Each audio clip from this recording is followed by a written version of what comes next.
Sveiki! Vēlosim šodien nodemonstrēt foršu divānu, kas saucās Amsterdama. Un nodemonstrēsim divānu, kurš saucās Izabela. Ļoti līdzīgi modeļi. Tautā viņi sauc par dviņiem, bet viņi nav dviņi. Viens ir ražots Skandināvijā, Igaunijā, Somu ražojums, un Latvijā ražos divāns. Šie divāniņi ir tā, kad ir ļoti maz vietas aizņem savās gabarītos, gan plasumā, gan dziļumā. Bet, jā, un ļoti forši sēdē. Nav jākārto spilveni, viss ir stingrs, stabils, tā kā vajag. Šis divāniņš īpaši iedarētos tiem cilvēciņiem, kuriem ir maz rūmītes mājās. Ja?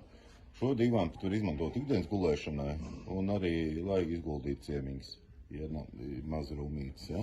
Šo divāniņu var uztaisīt arī tā, ka ir ar atvērtiem roku balstiem. Tas būtu tā kā šeit. Atzīšu. Tā kā šim divāniņam, ja, roku balstos var iestrādāt ar veļas kasti. Ar atsevišķu piemaksību, protams. Bet, parādīšu, kā viņš darbojās, šis divāns. Ja? Un es aizmirstu piemetināt arī, iespējams taisīt arī klasiskā variantā. Divvietīgu, vienvietīgu pat, ja. Un arī šādā klasiskā variantā, ja. Divāniņš pilnīgi izmainās, ja. Ja izmainām toni, izmainām roku balstu veidus, ja. Tā. Parādīsim, kā tas viss darbojās. Šo spilvenu daļu mēs pagaidām noliekam malā. Varam izvilkt šo te daļu. Šeit ir iekšā kārtīgs atspēra bloki. Viss karkas izgatavos no kārtīgas aplākšņa. Jā. Šo daļu izvelkam ārā. Un šo te pašu arī ievietojam atpakaļ. Šo divānu arī nevajag atbīdīt no sienas, jo ir kārtīgi mugursienas daļa. Nu šādi, ja? Un sanāk tā, vēl pozitīvās tas, kad mēs guļam, nejūtam šo te salaidumu vietu, jo nesanāk uz šo te vietiņu, ja? Mēs varam izvilkt vienu daļu. Bieži vien cilvēkiem gribās gulēt un tajā pašā laikā arī apsēsties. Bet, ja ir nepieciešams, varam izvilkt arī otru daļu.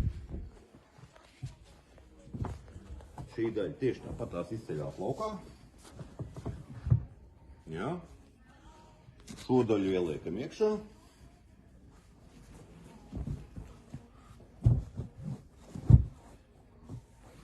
Šo spilventiņu vajadzēja bišķiņ savādāk ielikt. Lai būtu abas daļas vienādas. Jā, ko mēs iegūstam? Mēs iegūstam foršu gultu 1,60 m x 2 m. No maza kompakta divāniņa uztaisam 1,60 m x 2 m. Un parādīsim blakus, kas mums ir. Šis divāniņš arī ir pie šāda paša funkcija. Ja? Iespējams gulēšanas daļa 1,40 m x 2 m. Ļoti simpātisks audums. Kopējais izmērs šim divāniņam 1,73 m garumā. Un dziļumā 86 cm. Arī no šāda maza pūkaina forša mīlīga divāniņa mēs varam uztaisīt kā divguļam gultiņu. Ja? Tā kā nāciet ciemos un izmēģiniet šī divāniņa cena. Ko es aizmirstu piebilst, ir 802 eiro starta cena. Cena var mainīties no auduma kategorijas. Un iepriekšējā divāniņa cena mums ir sākuma cena no 897 eiro. Cena var mainīties no auduma kategorijas. Ja? Šī modeļa cena ir 905 eiro ar dārgāku audumu. Bet cena var samazināties no cita auduma kategorijas. Nāciet ciemos!